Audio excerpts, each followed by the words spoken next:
আউযুবিল্লাহি মিনাশ শাইতানির রাজিম। বিসমিল্লাহির রহমানির রহিম। মাননীয় স্পিকার, আপনাকে ধন্যবাদ। আমি সর্বপ্রথমে আপনাকে জানাতে চাই, হাউসকেও জানাতে চাই, সারা বাংলাদেশের 18 কোটি মানুষকে জানাতে চাই, আমাদের 71, আমাদের 90 এবং আমাদের রক্ত ভেজা এই সেদিন ঘাসের মধ্যে এখনো লেগে আছে জুলাই বিপ্লব। এই বিপ্লবে যারা আত্মাহুতি দিয়েছেন তাদের সকলের আত্মার মাগফিরাত কামনা করি।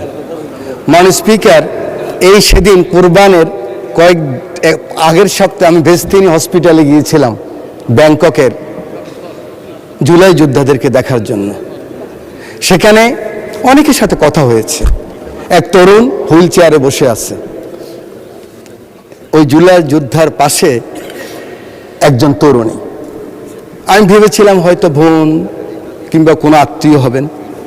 এই জুলাই যোদ্ধা আবু সাইদ যেদিন নিহত হয়েছেন সেদিন সে গুলি খেয়েছিলেন। যখন কথা বলতেছিলাম প্রাসঙ্গিক ক্রমে ওই তরুণী বললেন, ইনি আমার স্বামী। আমি বললাম, কবে বিয়ে হয়েছেন? বলে যে 36 জুলাইয়ের পরে।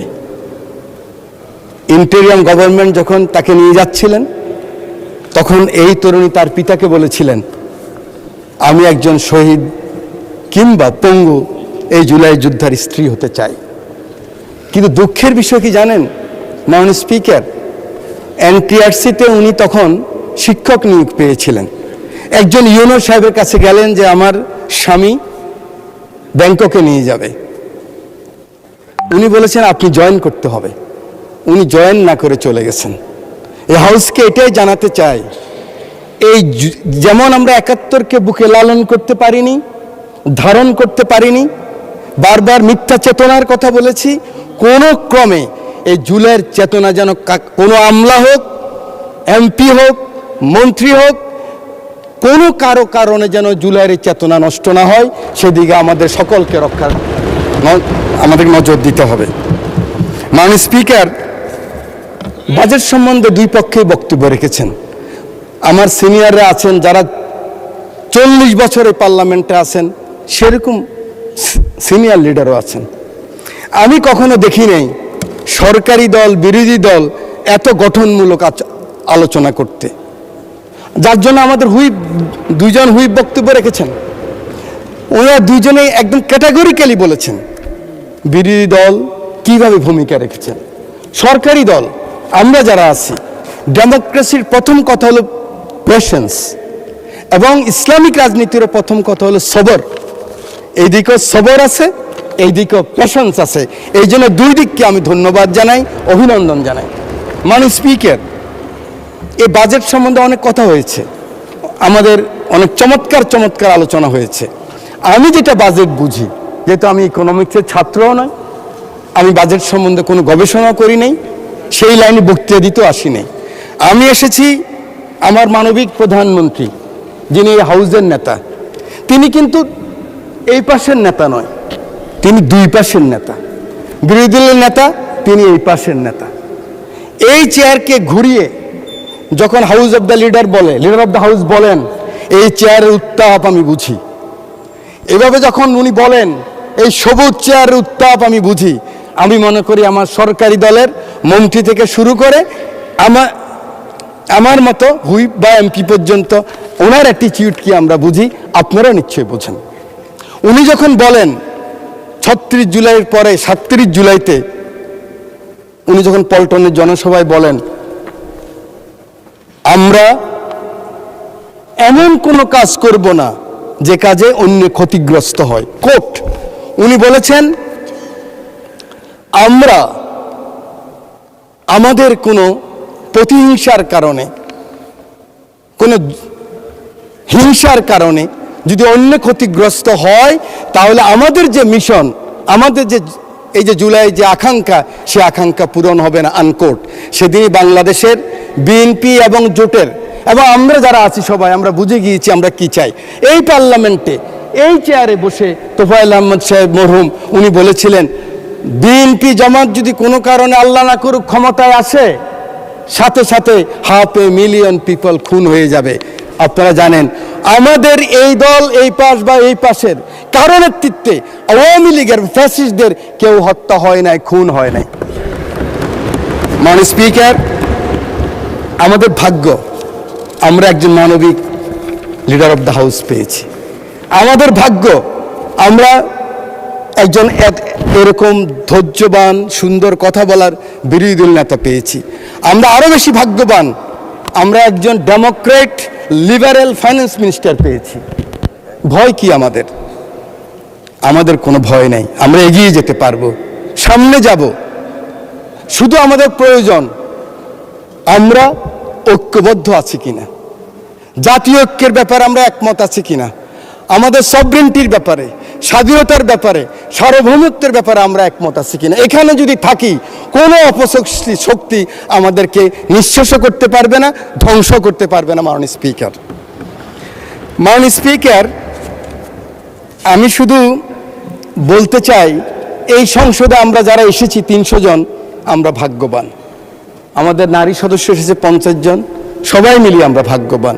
কিন্তু আমাদেরকে গত 17 বছর যারা বুদ্ধি দিয়ে, যুদ্ধ দিয়ে, অ্যাক্টিভিজম করে, হিউম্যান রাইটস করে, ওনারা অনেকেই তো আসতে পারেন নাই। ওনাদেরকে আজকে এই মহান সংসদ থেকে আমি অভিনন্দন জানাই, ধন্যবাদ জানাই। আমি একটি কথা বলতে চাই মাননীয় স্পিকার, আমার বারবার এই কথাটুকু মনে পড়ে, যেহেতু আন্দোলন সংগ্রামে আপনাদের সাথে ক্ষুদ্র কর্মী হিসাবে ছিলাম। আওয়ামী বুদ্ধিজীবীরা কোথায়? আপনারা কি মনে করেন ওনারা চলে গেছেন? ওনারা কিন্তু ওনাদের মনোজগতে এখনো সেই কথাই আছে।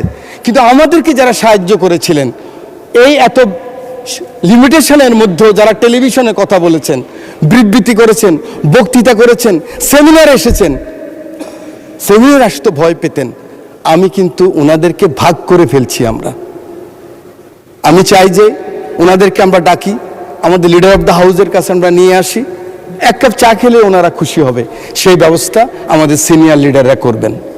মাননীয় স্পিকার, আমার এই ডান পাশে ফাঁসির দণ্ড পেয়েছিলেন, বাম পাশে ওই বসা আছেন ফাঁসির দণ্ড, আমার এখানে আছে ফাঁসির দণ্ড, আমার পিছনে আছে সালাউদ্দিন কাদের চৌধুরী সাহেবের ছেলে, মীর কাসেম আলী সাহেবের ছেলে, মাননীয় সংসদ সদস্য। আমরা যে বেঁচে আছি এটাই তো বেশি। আমাদের মাননীয় হুইপ মিয়া নুরুদ্দিন অপু রকিবুল ইসলাম বকুল বলেছিলেন, আমরা লিডার অফ দ্য হাউসকে, মাননীয় প্রধানমন্ত্রীকে উনি হাদিস দিয়ে, কোরআনের সূরা দিয়ে বলেছেন প্রথম সাহায্য করতে হবে কে?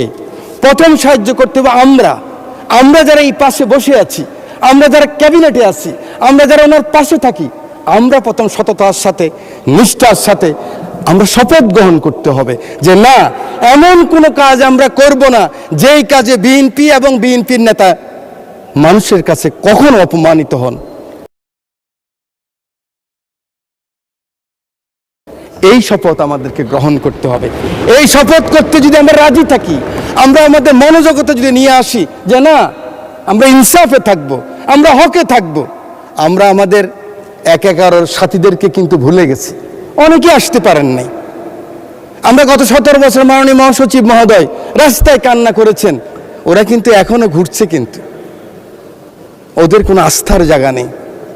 মাত্র 4 মাস, আমি জানি আমার একজন মাননীয় সংসদ সদস্য এখান থেকে বলেছেন ওদের জন্য প্রকল্প গ্রহণ করা উচিত, ওদের ব্যবস্থা করা উচিত। এই পাশে যারা ক্ষতিগ্রস্ত হয়েছেন আন্দোলন সংগ্রামে যে কর্মীরা, ওদের জন্য ব্যবস্থা করা উচিত। তখনই হবে আমার নেতা তারেক রহমানের সবার উপরে বাংলাদেশের যে আকাঙ্ক্ষা, সে আকাঙ্ক্ষা পূরণ হবে। আমার বক্তব্য শেষ। আমি শুধু আমার রামগতি কমলনগরের অসহায় মানুষ যে সমর্থন দিয়ে, কষ্ট করে আমাকে বারবার এই সংসদে পাঠিয়েছেন, মহান রব্বুল আলামিনের কাছে শুকরিয়া। আমি কিন্তু একবারও পরাজিত হই নাই।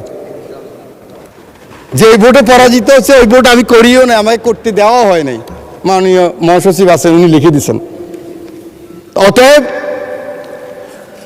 14 মাস কাজ করেছি।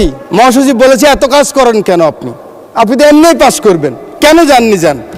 মহিলাদের সাথে 31 দফা নিয়ে 14 মাস কাজ করেছে আমার বন্ধু শহীদুদ্দিন চৌধুরী। ধন্যবাদ।